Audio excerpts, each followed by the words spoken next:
클라우드 컴퓨팅은 언제 어디서나 필요한 만큼의 컴퓨팅 자원을 필요한 시간만큼 온라인으로 활용할 수 있는 컴퓨팅 방식으로 정의할 수 있습니다. 서비스 관점에서는 필요한 IT 자원을 클라우드 플랫폼에서 필요에 따라 온라인으로 제공하고 사용한 만큼만 비용을 지불하는 것으로 이해할 수 있겠습니다. 클라우드 서비스는 제공 범위에 따라 IaaS, PaaS, SaaS로 구분할 수 있으며 저장 공간뿐만 아니라 소프트웨어를 온라인으로 활용할 수 있는 체계로 범위가 확대되고 있습니다. 클라우드 컴퓨팅은 공간의 제약성을 완벽하게 제거함으로써 활용성이 극대화되어 향후에도 계속 확산될 것으로 예상됩니다. 인터넷만 연결되면 이용이 가능한 접속 용이성, 자신이 원하는 서비스만 선택하여 이용 가능한 자율성, 사용량만큼만 비용을 지불하면 되는 경제성 측면에서 사용자 편의에 맞춰진 환경 구축을 가능하게 합니다. 클라우드 컴퓨팅은 다양한 자원의 효율적 활용을 가능하게 합니다. 물리적 인프라 구축 비용을 절감할 뿐만 아니라 소요되는 시간과 전력도 대폭 감소할 수 있고 서비스의 활용 범위 또한 넓어질 수 있습니다. 이외에도 보안 리스크와 저장과 처리에 필요한 공간 역시 획기적으로 감소시킬 수 있습니다. 클라우드는 공공부문에서도 활용성이 높습니다. 국가 역시는 이제 데이터를 기반으로 이루어지기에 이를 위한 도구로 클라우드 데이터 센터의 구축 중요성이 주목받고 있습니다. 클라우드 데이터 센터는 단순 대용량 저장 시스템이 아닌 대국민 서비스의 고도화와 업무 혁신을 가능하게 하고 데이터의 개방과 거래를 통해 관련 섹터의 고도화를 가능하게 합니다. 한국의 경우 2005년 행정기관 정보 시스템의 위치 통합을 시작으로 하드웨어 통합을 거쳐 2017년도까지 우선적으로 IaaS 서비스를 제공하는 클라우드를 구축하였습니다. 통합 데이터 센터 구축 과정에서 국산 시스템의 우선 적용으로 국내 관련 산업을 육성하는 정책을 함께 추진하였습니다. 이후 PaaS와 SaaS로 확장하여 범정부 클라우드를 구축하였고 현재는 G클라우드로 통칭하여 사용하고 있습니다. 또한 최근에는 빅데이터 분석 플랫폼을 구축하여 데이터 기반 의사결정과 정책 수립을 지원하고 있습니다. 클라우드 기반 통합 데이터 센터는 비용을 혁신적으로 절감했습니다. 총 8천억 규모의 비용 절감이 있었으며 서비스의 고도화와 시스템 안정 등 다양한 측면의 효과가 창출되고 있습니다. 진정한 의미의 전자정부로의 전환을 위해서는 클라우드 기반의 통합 데이터 센터는 선택이 아니라 필수입니다. 또한 향후 다양한 IT 기술의 접목을 가능하게 하여 대국민 서비스의 다양화를 가능하게 합니다. 현재 전 세계적으로 전자정부와 스마트 시티 조성에 대한 수요가 폭발적으로 증가하고 있으며 클라우드는 행정자원의 효율적 활용과 더불어 국가의 안정적 운영 기반 또한 구축할 수 있을 것으로 기대됩니다. 성공적인 클라우드 기반 정부 통합 데이터 센터 구축을 위해 5가지의 추진 전략을 수립하는 것이 필요합니다. 첫 번째는 업무 재설계와 정보 전략 계획, 즉 BPR, ISP의 우선 추진이며 두 번째는 단계적 구축이 아닌 퀀텀 점프 방식의 구축입니다. 다음으로 기술이 아닌 서비스 중심의 설계입니다. 서비스와 활용 방안을 우선적으로 구성한 후 이에 적합한 기술을 찾아야 합니다. 데이터 센터의 구축이 자국의 산업 발전과 연계되도록 오픈 소프트웨어 혹은 자국의 소프트웨어를 활용하는 방법을 모색해야 하며 마지막으로 교육 프로그램을 강화하여 자체적인 안정적 운영과 더불어 발전하는 기술을 적용할 수 있는 기반을 확보할 수 있을 것입니다. 향후 국제개발협력 프로젝트를 추진 시 전자정보와 데이터 센터 구축에 대한 수요가 점차 증가하고 있는 상황이므로 이에 대한 고려사항들을 면밀히 사전에 검토해야 할 것으로 생각됩니다.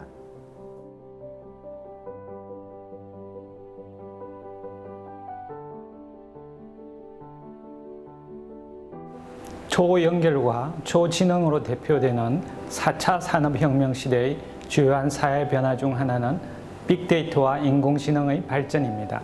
세무행정에 있어서도 빅데이터와 인공지능의 발전은 과세 당국의 탈세 적발 능력을 획기적으로 향상시키고 있습니다. 국세청은 2019년에 빅데이터 센터를 신설하여 빅데이터와 AI를 과세 행정에 활용하고 있습니다.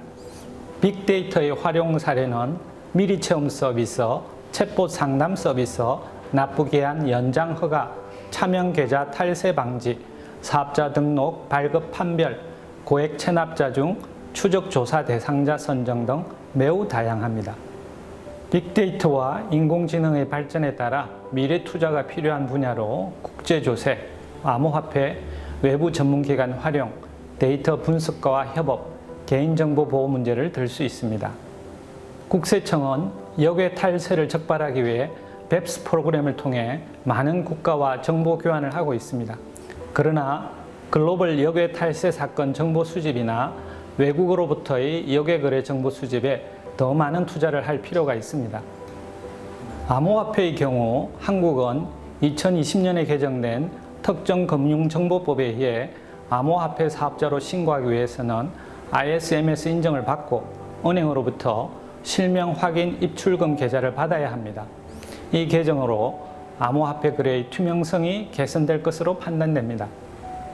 국세청이 고액 체납자 중 추적 조사 대상자를 선정할 때 민간 기관의 인공지능이 일부 활용되었다고 보도된 바 있습니다. 빅데이터와 AI의 첨단 기법을 활용하기 위해서는 자체 능력에만 의존할 것이 아니라 외부 전문기관을 적극적으로 활용하는 방안을 검토해야 할 것입니다. 국세청에서도 전문 인력 양성을 위해 외부 전문 교육기관과 연계한 직원 맞춤형 교육을 실시하고 있으며 빅데이터, AI 전문 기술 도입을 위해 민간 경력자를 지속적으로 충원하고 있습니다. 국세청은 빅데이터 활용 과정에서 납세자의 개인정보를 안전하게 관리하기 위하여 개인정보 인정인 ISO 27701과 보안 시스템 운영 인정인 ISO 27001을 획득하였습니다. 한국 국세청이 이처럼 빠른 시간에 빅데이터와 AI 활용이 가능했던 이유는 관련 인프라와 제도가 이미 잘 구축되어 있었기 때문입니다. 개발도상국에서도 빅데이터와 AI를 세무행정에 효과적으로 활용하고자 한다면 먼저 신용카드 사용의 활성화, 전자세금계산서 발행 및 전송의 의무화, 전자신고의 활성화 등을 통하여 관련 자료가 축적되고 관련 인프라가 구축되어야 할 것입니다. 다음으로 세무공무원에 대한 빅데이터와 AI 교육이 필요합니다. 또한 과세관청에서 빅데이터와 AI 전문가를 채용해야 할 것입니다. 마지막으로 외부 전문기관과의 협업을 고려해야 합니다. 특히 과세당국의 빅데이터와 AI 기술 수준이 낮을 때 외부 전문기관을 활용하면 빠른 시간 내에 성과를 낼 수 있을 것으로 기대합니다.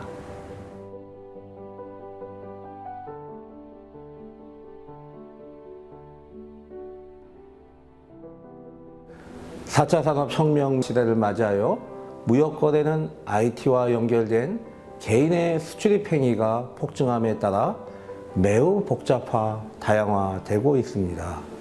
지난 4년간 국내 전자상거래 수출은 4배가량 증가하였으며 글로벌 전자상거래는 같은 기간 동안 2배 이상 확대될 전망입니다. 세계는 급변하는 무역 환경의 변화에 능동적으로 대응하고 있습니다. 많은 국가와 글로벌 ICT 기업들이 블록체인 플랫폼, AI를 이용한 인식기술, 그리고 빅데이터를 활용한 관세 통관 시스템을 시급히 도입하고 있습니다. 한국 또한 전자통관 시스템, 유니패스의 4차 산업 신기술 도입에서 그 답을 찾고 있습니다. 특히 실시간 데이터 교환을 하는 수출입 물류 분야에서의 인공지능 엑스레이, 블록체인, 빅데이터의 3개 분야는 주목할 만합니다. 한국 정부는 2019년부터 AI 엑스레이 판독 시스템 개발을 위한 AI 인프라를 구축하였으며 2020년에는 총기 등 주요 불법 물품을 학습하였고 2021년에는 AI의 식별 성능 개선 및 안정적 운영을 목표로 사업을 진행하고 있습니다. 올해는 현장 직원들이 실제 필요로 하는 기능과 더불어 AI를 실시간뿐만 아니라 다른 업무 프로세스에도 접목하는 방안을 중점적으로 개발할 것입니다. 선진 물류 환경은 무역 흐름을 더 빠르고 편리하게 만들었지만 동시에 중복되고 사용할 수 없는 정보들로 인해 비효율 또한 초래되었습니다. 블록체인은 이러한 문제를 한 번에 해결할 수 있는 최고의 ICT 기술입니다. 새로운 블록체인 기반 시스템은 스마트 계약을 기반으로 비즈니스 자동화를 가능하게 하고 데이터 암호화를 통해 전자문서의 위변조를 방지합니다. 한국은 블록체인 기반 수출 통관 물류 시스템, 전자상거래를 위한 수입 통관 시스템, 전자 원산지 증명서의 국가 간 교환을 구현하여 세계 최초로 블록체인이 가능한 공공혁신형 글로벌 무역 플랫폼을 구축한 모범국가 중 하나입니다. 마지막으로 빅데이터는 이제는 보편적인 기술로 자리 잡아가며 모든 세관 직원이 정보 분석에 드는 시간과 노력을 크게 줄여나가고 있습니다. 2017년부터 이를 관세 행정에 도입하고 있으며 여행자, 체납, 적화 목록, 공급망 분석 모델 등을 단계적으로 개발하며 2020년부터는 전사적 빅데이터 시스템과 전담 조직을 만들었습니다. 빅데이터에 기반한 빅파인더 시스템은 새로운 정보 분석 도구입니다. 빅데이터를 활용하여 정보 공유 관계를 파악함으로써 기존 데이터베이스 관리 도구의 한계를 뛰어넘어 방대한 데이터를 신속하게 분석할 수 있습니다. 세계 각국은 무역 기반 경제 성장을 이루기 위해 관세 행정 현대화, 정보화를 국가 최우선 전략 사업으로 추진하고 있습니다. 무역을 기반으로 단기간 경제 성장을 이룩한 한국의 발전상은 개도국의 롤 모델입니다. 특히 전자통관 시스템인 유니패스는 2005년부터 글로벌 경쟁에 입문하여 15개국 2억 4,633만 불 수출 계약이라는 성과와 더불어 한국의 관세 행정 기술과 발전 경험을 개도국의 종합 컨설팅을 통해 전수하였습니다. 개발도상국의 관세 행정 선진화를 지원하기 위하여 한국의 개발 협력은 협력국에 최적화된 맞춤형 관세 통관 싱글 윈도우 시스템 개발과 수출 기반 마련, 국내외 개발 협력 네트워크의 구축과 사업 연계, 민관 협력, 전문가 양성과 심화 교육 연수 등을 적극적으로 추진하고 확대해야 할 것입니다. 4차 산업 신기술 관련 여정에서 우리는 몇 가지 교훈을 얻을 수 있었습니다. 먼저 모든 신기술 적용의 기본은 데이터 확보, 축적, 관리에 있습니다. 신기술 사업의 성공은 현장 직원들이 현장 문제를 해결하고자 함에 달려 있습니다. 그리고 연속성 있는 혁신으로 이어지기 위해서는 고위급의 관심과 부서 간 협업, 그리고 국가 간 협업이 필요합니다. 한국 관세 통관 물류 분야의 공공혁신 서비스 시스템을 공고히 하기 위해서는 앞으로도 4차 산업 신기술 기반 혁신을 지속적으로 고도화해 나아가야 합니다. 정부 부처와 WCO를 비롯한 모든 외국기관과 적극적으로 협업해야 할 것입니다.